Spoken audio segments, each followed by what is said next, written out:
अस्सलाम वालेकुम स्टूडेंट्स, आज हम पढ़ेंगे math. Practice with primary numbers, use pencil to trace the numbers. हमने गुज़िश्ता रोज़ पढ़ा था 0, 1, 2, 3। आज हम पढ़ेंगे 4। क्या है ये? 4।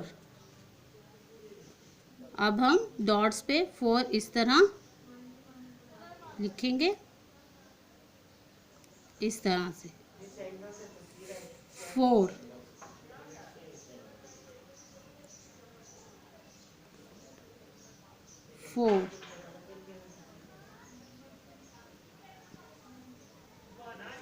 इस तरह से लिखेंगे।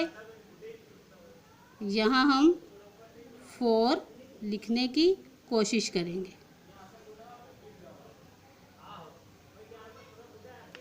ये आपका आज का क्लास वर्क है।